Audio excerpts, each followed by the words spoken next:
Iran has been a threat to the United States and the free world for 47 years. Chants of death to America, targeting our people, killing Americans, lying and blackmailing their way toward a nuclear weapon, so they thought. No longer. Not on our watch. Other presidents marked time and kicked the can down the road. President Trump made history. From the strike that took out Qasem Soleimani, to tearing up the disastrous Obama-Iran deal, to the precision campaign that obliterated Iran's nuclear sites in Operation Midnight Hammer, to the decisive military victory we just achieved in Operation Epic Fury. No other president has shown the courage and resolve of this commander-in-chief. President Trump forged this moment. Iran begged for this ceasefire, and we all know it. As the President truth this morning, a big day for world peace. Iran wants it to happen. They've had enough. Operation Epic Fury was a historic and overwhelming victory on the battlefield. A capital V military victory. By any measure, Epic Fury decimated Iran's military and rendered it combat ineffective for years to come. You see, in less than 40 days, one of our combatant commands, Central Command, CENTCOM, using less than 10% of America's total combat power, dismantled one of the world's largest militaries. The world's leading state sponsor of terrorism proved utterly incapable of defending itself, its people, or its territory. We untied just a fraction of our strength, and Iran suffered a devastating military defeat. Together with our Israeli partners, America's military achieved every single objective, on plan, on schedule, exactly as laid out from day one. Iran's Navy is at the bottom of the sea, whether it's the Soleimani class, their frigate class, their prized drone aircraft carriers, submarines, mine layers, sunk. Iran's Air Force has been wiped out. Iran no longer has an air defense, any sort of a comprehensive air defense system. We own their skies. Their missile program is functionally destroyed. Launchers, production facilities, and existing stockpiles depleted and decimated. And almost completely ineffective. Iran shot hundreds and hundreds of missiles and one-way attack drones at our aircraft carrier. They were obsessed with it, and they never got even close. Every single one of those shots easily shot down miles and miles away from the Abe Lincoln. They were blowing ammo into Fantasyland. Contrast that with, most significantly, in last night's wave of more than 800 strikes, we finished completely destroying Iran's defense industrial base, a core pillar of our mission objective. What little they have left buried in bunkers is all they will have. They can still shoot, we know that. Their command and control is so decimated they can't really talk and coordinate, so they still may shoot here and there, but that would be very, very unwise. But they can no longer build missiles, build rockets, build launchers, or build UAVs. Their factories have been razed to the ground, set back in historic fashion. You see, had Iran refused our terms, the next targets would have been their power plants, their bridges, and oil and energy infrastructure. Targets they could not defend and could not realistically rebuild. It would have taken them decades, and we were locked and loaded. They couldn't defend against it. President Trump had the power to cripple Iran's entire economy in minutes, but he chose mercy. He spared those targets because Iran accepted the ceasefire under overwhelming pressure. The new Iranian regime understood that a deal was far better than the fate that awaited them. This new regime just happened to look at what happened to their predecessors. Their top leadership was systematically eliminated. Their previous Iranian supreme leader, dead. The Supreme National Security Council secretary, dead. The Supreme Leader Office Advisor, dead. The Supreme Leader Military Office Chief, dead. The Defense Minister, no longer with us. The IRGC Commander, dead. The Armed Forces General Staff Commander, dead. The Intelligence Minister, dead. The IRGC Navy Commander, no longer here. The IRGC Intel Chief, dead. I skipped over a bunch, and I could go on and on and on, to include the new so-called new Supreme Leader wounded and disfigured. This new regime was out of options and out of time, so they cut a deal. They know this agreement means that they will never, ever possess a nuclear weapon. Under the terms, any nuclear material they should have will be removed. Any material, they should not have will be removed. Right now, their dust is deeply buried and watched 24/7 overhead. The president has been clear from the beginning, there will be no Iranian nuclear weapons. Period. Full stop. Other presidents said it. President Trump did it. Operation Epic Fury. Less than 6 weeks, clear mission, decisive action, overwhelming firepower, America first, a historic battlefield victory. For decades, Iran killed Americans with roadside bombs in Iraq, using cowardly proxies to do their dirty work while they hid safely in Tehran. They struck our embassies with car bombs and attacked from the shadows, never daring to face us toe-to-toe. They thought they could bleed America with impunity. Well, they just learned the hard way what happens when you try to fight us directly.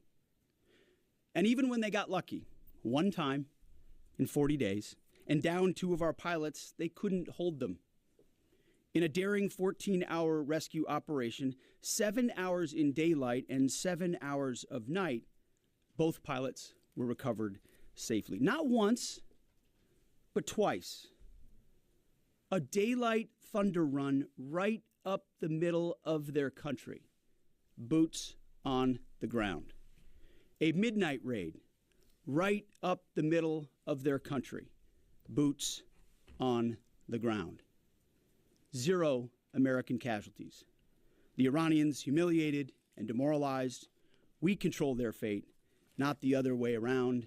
That's why they came to the table. Iran's defeat is America's retribution for every American lost to Iranian terror, especially those brave troops killed by Iranian-made roadside bombs in Iraq that my generation knows so well, and for the suffering their regime has inflicted around the world. Now we have a chance at real peace and a real deal. The War Department, for now, has done its part. We stand ready in the background to ensure Iran upholds every reasonable term.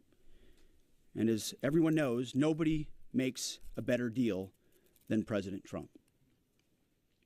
To the warriors of Epic Fury, I say well done. You're the backbone of our country. Your skill, your bravery, and sheer guts and grit showed the world what America is all about. I'm proud of you. We're proud of you. President is proud of you. Job well done. But stay vigilant and stay ready. To the families of our fallen, your sacrifice was in service of a historic cause, and we will always remember your heroes, our heroes. We will continue to honor them. And to our Israeli allies, thank you for being a brave, capable, and willing ally on this battlefield. The rest of the world and the rest of our so-called allies saw what real capabilities look like. They should take some notes. Our troops, our American warriors, deserve the credit for this day. But God deserves all the glory. Tens of thousands of sorties, refuelings, and strikes carried out under the protection of divine providence. A massive effort with miraculous protection. Dude 44 Bravo spoke for all of us. God is good. The chairman will now provide an even deeper military detail on the historic success of Operation Epic Fury. Mr. Chairman. Thank you, Mr. Secretary, and good morning, ladies and gentlemen. Thanks for being here. I want to start this morning by honoring the 13 members of our American Joint Force who were killed in action thus far during this operation. Their sacrifice and that of their families is deeply important to us, and we are grateful for each of them, and will continue to mourn their loss. Their names and their bravery will never be forgotten. On February 28th, the President of the United States ordered the Joint Force to execute Operation Epic Fury with the direction to accomplish three distinct military objectives: destroy Iran's ballistic missile and drone capabilities, destroy the Iranian Navy, and destroy their defense industrial base to ensure that Iran cannot reconstitute the ability to project power outside their borders. Over the course of 38 days of major combat operation, the Joint Force achieved the military objectives as defined by the President. We welcome the ongoing ceasefire, and as the Secretary said, we hope that Iran chooses a lasting peace. But as Secretary Hegseth said, let us be clear, a ceasefire is a pause, and the Joint Force remains ready, if ordered or called upon, to resume combat operations with the same speed and precision as we've demonstrated over the last 38 days, and we hope that that is not the case. I want to congratulate and thank the leadership today at U.S. Central Command, including the Commander Admiral Brad Cooper, the Deputy Commander Lieutenant General Kevin Leahy, the Senior Enlisted Leader Fleet Master Chief Compton, and every one of the component commanders, senior enlisted leaders, and especially the staff down at U.S. Central Command, who does not get called out for any of the credit, but grinds 24/7 to help offer the options that we bring to the Secretary and the President. I also want to highlight the forces in the United States European Command under the command of Alexis Grinkowicz, who protected the western flank in support of CENTCOM. And I want to thank our partners across the intelligence community. Our ability to see and understand what an adversary is doing help us to be as decisive as we must be on the battlefield. And that includes DIA, NSA, NGA, the CIA, and the National Reconnaissance Office, and others. I want to thank the other combatant commands who have thus far contributed along the way to U.S. Central Command. This includes Transcom, Stratcom, Spacecom, SOCOM, and Cybercom, all of whom poured all in support of CENTCOM's efforts. And I want to thank, as the Secretary did, our Gulf partners who fought alongside each and every one of us every day. From the Kingdom of Saudi Arabia, the UAE, Bahrain, Qatar, Kuwait, and Jordan, all who joined us together to defend and protect our people and our assets, and who, if required, stand ready to do so again. And I want to thank my team at the Joint Staff, who work literally around the clock in order to help me offer the options that I must with the associated risks to the Secretary and to the President. They are the hardest working people that I know, and I am deeply grateful for their service. Most importantly today, I want to thank America's members of the Joint Force who've poured everything that they can into Operation Epic Fury, and their families who've worked 24 hours a day for 38 days. The Secretary and I could not be more proud of each and every one of you. And we deeply appreciate the support of the American people, who we know always have us in our thoughts and prayers. And we can feel this literally every single day. As the Secretary said, the United States has devastated the regime's ability to harm Americans and our interests for years to come. Since the beginning of major combat operations, the United States Joint Force has struck more than 13,000 targets, including in that 13,000 more than 4,000 dynamic targets that popped up on the battlefield and were immediately addressed, thanks to the exceptional command and control system and intelligence, acumen, and agility of our Joint Force. CENTCOM forces destroyed approximately 80% of Iran's air defense systems, striking more than 1,500 air defense targets, more than 450 ballistic missile storage facilities, 800 one-way attack drones storage facilities. All of these systems are gone. We've devastated Iran's command and control and logistical networks, destroying more than 2,000 command and control nodes and degrading their ability to target U.S. and friendly forces. It is, and we know this, incredibly frustrating right now to be a lower-level Iranian commander trying to fight your fight. As the Secretary said, the Iranian Navy now lies mostly at the bottom of the Arabian Gulf, and we assess that we've sunk more than 90% of their regular fleet, including all of the major surface combatants, as the Secretary said. 150 ships are at the bottom of the ocean, and half of the IRGC Navy's small attack boats. Joint fires protected from the land, sea, and air executed more than 700 strikes against naval mine targets, and we had assessed that we destroyed more than 95% of their naval mines. And perhaps most importantly, we've destroyed Iran's defense industrial base, their ability to reconstitute those capabilities for years to come. We attacked, along with our partners, approximately 90% of their weapons factories. Every factory that produced Shahed one-way attack drones was struck. Every factory that produces the guidance systems that go into those drones was struck. Their missile defense industrial base is shattered, with more than 80% of their missile facilities gone, as well as their solid rocket motor production capability.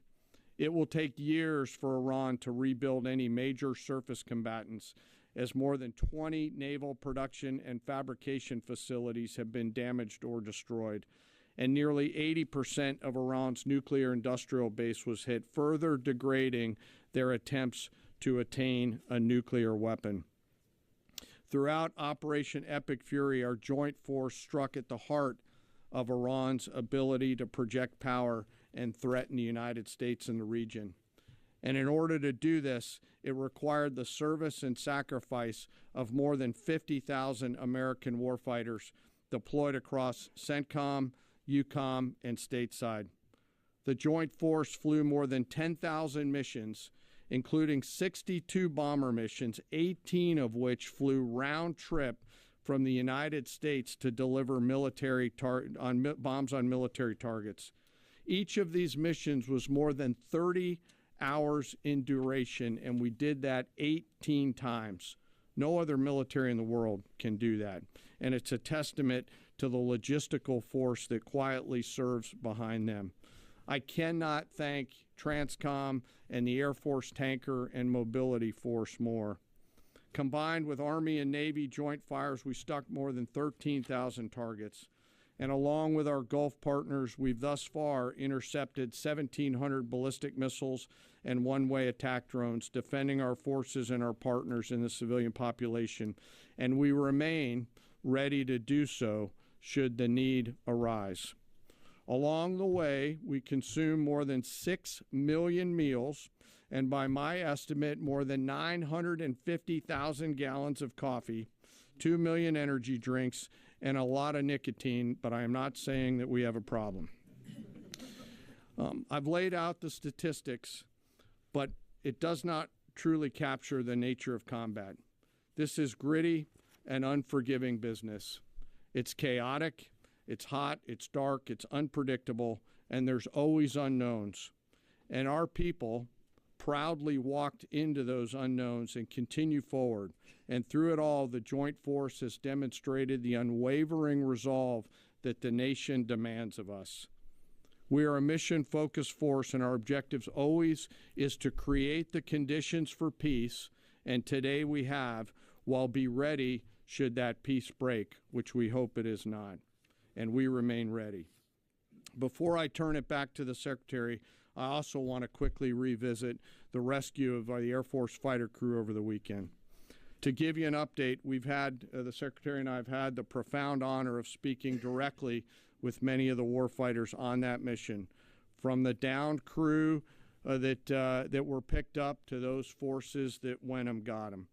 Hearing these stories firsthand has only deepened our appreciation for their tenacity, creativity, courage, and grit of the American Joint Force.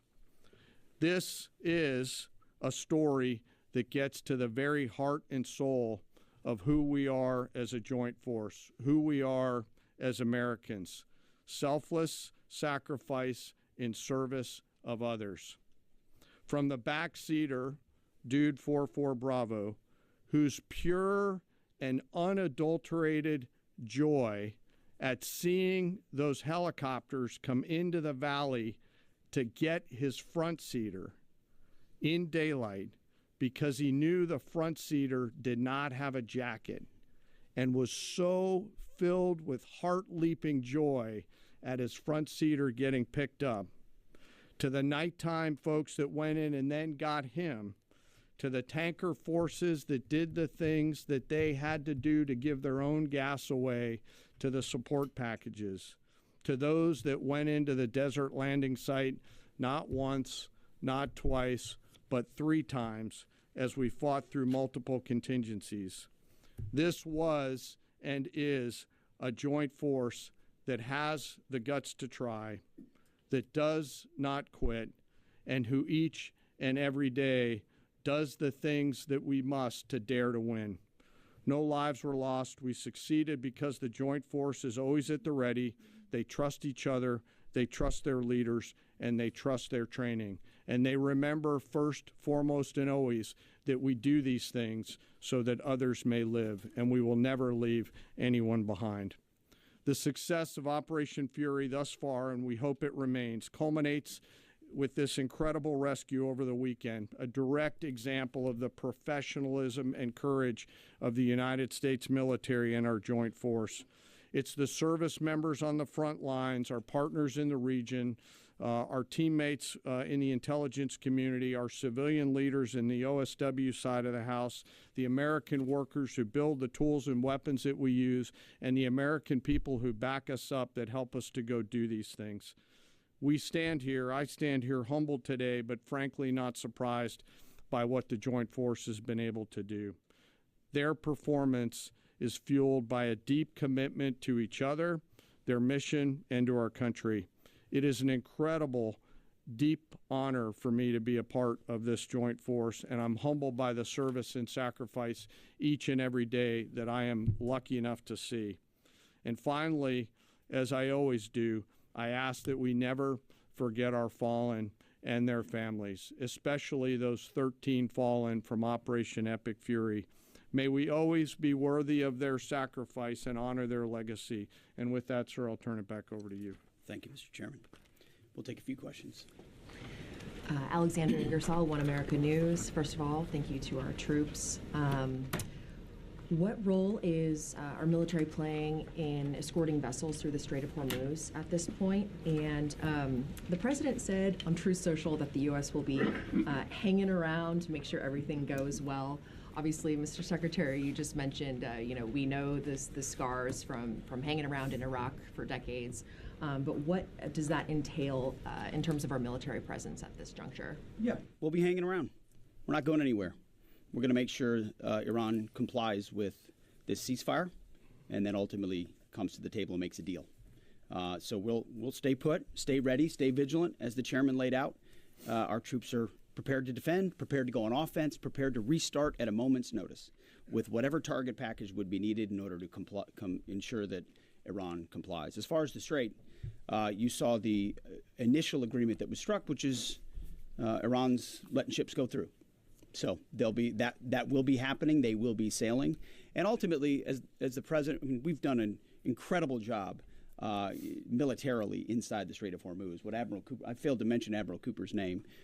He's done a phenomenal job along with everybody at AFCENT and ABCENT and ARCENT and all the components down there, laying the groundwork for Iran. Iran doesn't have the same ability to defend it the way they did before, and so as the president has pointed out to the rest of the world, we barely get any of our energy out of the Strait. Just a tiny fraction.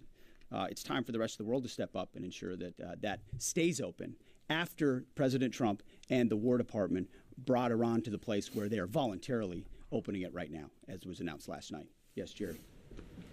Thank you, Mr. Secretary, and thank you both for the update. President Trump posted on Truth Social this morning that there has been a very productive regime change in Iran, and that there will be no enrichment of uranium, and the U.S. will work with Iran to dig up and remove the deeply buried nuclear dust. So I just have two questions here. So both you, Mr. Secretary, and the President have referred to a new regime in Iran. So is this not the regime that was at war with us for 47 years? And what do we think of when we're saying that this is a new regime? What are we thinking and what are we saying there?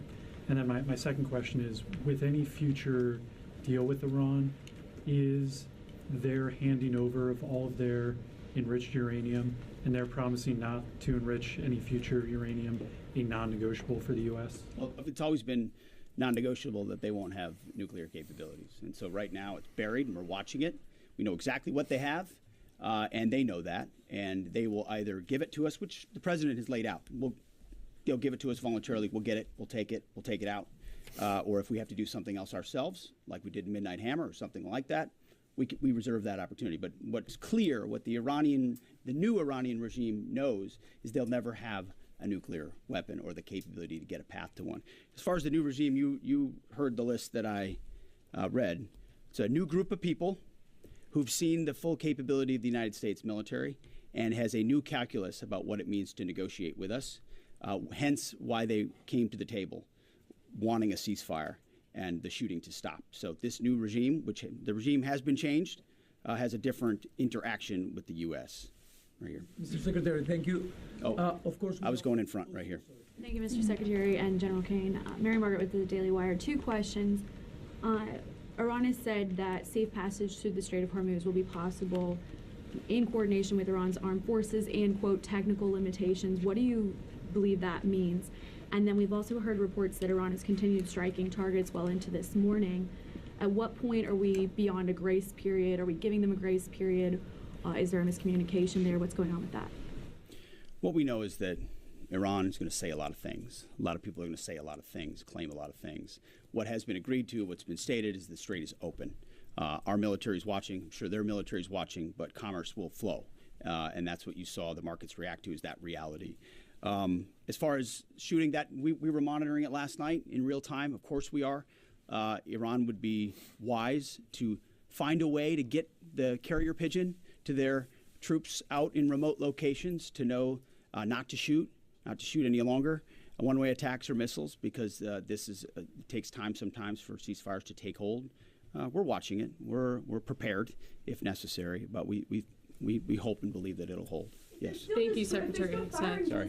Thank you. Excuse me. Why are you so rude? Just wait. I'm calling on people. Thank you, Secretary Hegseth. Yesterday in the President's Truth Social, he threatened to wipe out a civilization. That statement elicited a huge response in America. If Iran did not come to the table and make a deal yesterday by the deadline, was the President really prepared to wipe out Iran entirely? Like I said, we had a target set, locked and loaded, of infrastructure, bridges, power plants. Remember, this is a terror regime. The military regime used all of these things for dual use to fund their military, to fund their terror campaigns. We had a lot of legitimate targets. They knew exactly the scope of what we were capable of. We hit some military targets on Karg, which is a bit of a signal. They can't defend it. And so Iran ultimately understood their ability, their future, to produce, to generate power, to fuel their terrorist regime was in our hands, was in President Trump's hands. That's why they came to the table. He ultimately said, we can take it all from you. Your ability to export energy will be taken away. And the United States military has the ability to strike those things with impunity. That type of threat is what brought them to the place where they effectively said, hey, okay, we want to cut this deal. Yes, right here. Good morning, Mr. Secretary, Mr. Chairman. David Zia, Real America's Voice. During the ceasefire, what do we do when we see Iran rearming, regrouping, repositioning weapon systems and air defenses? And also, have we confirmed the specific model type of air defense or man pads that took down our F-15, and is it still a threat for our patrols? We're still working through the specific details around that particular shoot down. And the crews, when they normally return, go through a debriefing process along with the other members of that flight that were out there. And they'll go back as they always do, and forensically look at what are the tactical lessons learned. Did we sense or see something? Could we have done something different? We do that, as I mentioned in a prior press conference, every single time we take any loss like that, so that we become a quick learning organization. On the other part of your question around the movement of Iranian military forces, U.S. CENTCOM will continue to monitor that situation.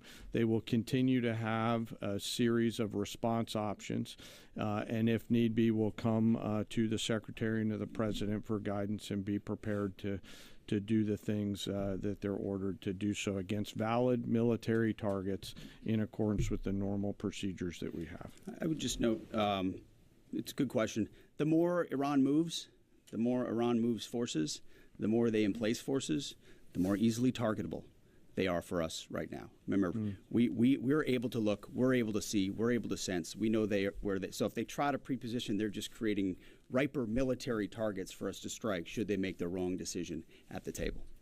Right here. Mr. Secretary, Louis Martinez with ABC News. First, a question to General Caine, sir. In your personal opinion, were the risks of the Strait of Hormuz being closed because of the conflict, were they mitigated early enough in part of the decision-making process to lead up to the decision to take action against Iran? And in your opinion, is Iran in control of the Strait of Hormuz? We just heard the Secretary say that Iran is letting them ships through, which would imply that potentially it's not just. The Secretary also said that the U.S. That the strait is open. You did say that, sir. But in your opinion, sir, how can the U.S. ensure safe passage? Mr. Secretary, can you say today that the United States achieved, the administration achieved the military goals that you've constantly delineated? But strategically, is that a victory because of that? And also, you said earlier that the president chose mercy. But you yourself had said 3 weeks ago that we will give no quarter to Iranian troops. How do you correlate those two? And do you think that your comments may have put American troops at risk? No. I try to be nice up here, but you did listen to what I said, right? I laid out the objectives. We believe we've accomplished them, and it's a historic military victory. And President Trump has the option as the commander-in-chief to compel an adversary to the table, which is precisely what he did. And at the end, he chose to say, you know what, I'd rather talk to you at the table than obliterate your capability to export oil and fund your terror regime. So he did make that choice. That was his choice. He was a president of peace, and he's been willing to make those really tough calls that the American people elected him to do. Nothing we've done, not a single thing we've done. This is a typical, of course, it's ABC. Not a single thing we've done has put an American troop in more of a harm's way. We've only set our troops up to harm Iranian military capabilities, which they've done to devastating fashion and to great success. Mr. Chairman, you had a part of that There's question. a lot in that question. I'd love to take that offline and answer it, but I'm struggling to find exactly what your question was, and that's probably me, not you. Okay, all right. Sorry about Mr. that. Chairman, it was an indictment framed as a question, so you're forgiven for not understanding. Go ahead, please. No, you've had your chance. Go ahead, sir. Open right now? Thank you very much. I believe so, based on the diplomatic negotiation. So I believe so. It is I always believe nice so. to see you. Sorry. Mr. Kurd or Rahim Rashidi from Kurdistan. I'm representative Kurdistan TV and Kurdistan 24 today. I have two questions. Mr. Secretary, will your forces stay in the region and continue to defend and protect your allies and take the responsibility for their security? Second question is, as you mentioned many times, that you have full control of Iran airspace. Do you still have this control or not? Well, thank you for the question. The chairman mentioned the UAE and Bahrain and Qatar, Saudi Arabia, Kuwait, who have fought shoulder to shoulder with us, especially in defense of our facilities, of our people, of their facilities, and we appreciate that. So that coordination, of course, will continue. And then when it comes to the skies over Iran, I would point to Exhibit A and Exhibit B, 7 hours in the day, 7 hours at night. If any foreign adversary had attempted to do the same over our soil, they would have no ability to do so. Will they have a system here or there? Maybe. Do they have a network, a system that's capable of defending their skies? No, they don't. It's, as the chairman laid out, that's been dismantled, degraded, and destroyed. So it's a slight distinction, but an important one. Yes, right here. Go ahead. General George in the middle of a war. Excuse me. You got a question? Go ahead. Yep. Yes. Yep. Yes. Two questions actually for you. So during this time, is the president still? Are you still encouraging civilians to rise up against the regime, or are they satisfied with this new regime change, or is this two-week period to kind of see where that leads? Also, talked about the enriched uranium going in there. Would that require special forces or other military, our service members? Who would be basically going in there and trusted to going in there to get that uranium out? Mm-hmm. Again, on the uranium, we're watching it. We know what they have, and they will give it up, and we'll get it, and we'll take it. If we have to, we can do it in any means necessary. So that's something the president is going to solve for. We already have with Midnight Hammer, with the place we put them in, and the reason it's in the situation where it is. The second one was about the people. Listen, I would love to see the Iranian people take advantage of this opportunity. They have been oppressed by the previous regime, and they'll have a new opportunity with this regime. That remains to be seen. That was not our objective in this effort, but they're brave people. Horrible things have been done to them by the previous regime. Tens of thousands targeted and killed and assassinated in a way the government never should, and we wish them the best, absolutely. Thank you all very much. Appreciate it.